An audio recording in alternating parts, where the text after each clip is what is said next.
பல்லாவரம் பகுதி கழக அதிமுக சார்பில் 20வது வார்டு பகுதியில் மறைந்த எம்ஜிஆர் அவர்களின் பிறந்தநாள் விழா மலர் தூவி மரியாதை செய்து அன்னதானம் வழங்கப்பட்டது. சென்னை பல்லாவரம் அடுத்த கீழ்கட்டளை 20வது வார்டு பகுதி கோல்டன் அவென்யூ அருகே மறைந்த எம்ஜிஆர் அவர்களின் 108வது பிறந்தநாள் விழா மாவட்ட பிரதிநிதியும் முன்னாள் நகரமன்ற உறுப்பினருமான மனோகரன் தலைமையில் வெகு விமரிசையாக நடைபெற்றது. இந்நிகழ்ச்சிக்கு சிறப்பு அழைப்பாளராக முன்னாள் நகரமன்ற துணைத் தலைவரும் பல்லாவரம் பகுதி செயலாளருமான ஜெயபிரகாஷ் கலந்து கொண்டு கழக கொடியேற்றி எம்ஜிஆர் அவர்களின் திருவுருவப் படத்திற்கு மலர் தூவி மரியாதை செய்து ஏழை எளிய மக்களுக்கு அன்னதானம் வழங்கினர். இதேபோன்று பல்லாவரம் துரைக்கண்ணு சாலை அருகே முன்னாள் நகரமன்ற உறுப்பினர் அம்மணி கல்யாண சுந்தரம் தலைமையில் கழக கொடியேற்றி எம்ஜிஆர் அவர்களின் திருவுருவ சிலைக்கு மலர் தூவி மரியாதை செய்து அன்னதானம் வழங்கினர். இதில் முன்னாள் நகரமன்ற உறுப்பினர் குமார், மாவட்ட மாணவரணி இணை செயலாளர் சந்திரசேகர ராஜா உட்பட பல்லாவரம் பகுதி மற்றும் வார்டு கழக நிர்வாகிகள் ஏராளமானோர் கலந்து கொண்டனர்.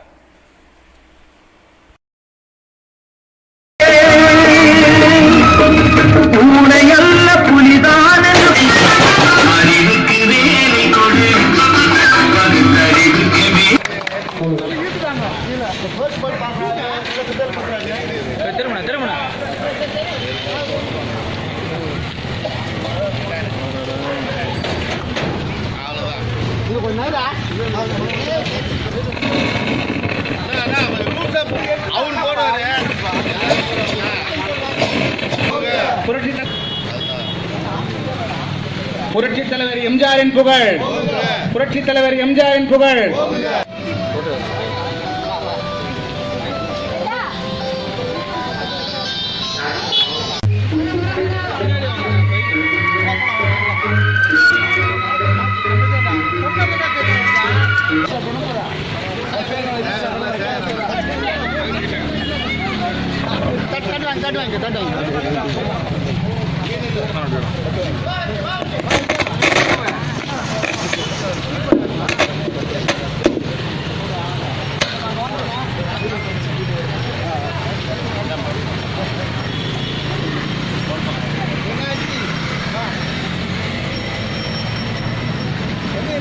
மேலும் வீடியோக்களை காண நவ் இந்தியா டைம்ஸ் யூடியூப் சேனலை சப்ஸ்கிரைப் பண்ணுங்க. பக்கத்துல இருக்க பெல் பட்டனை மறக்காம கிளிக் பண்ணுங்க.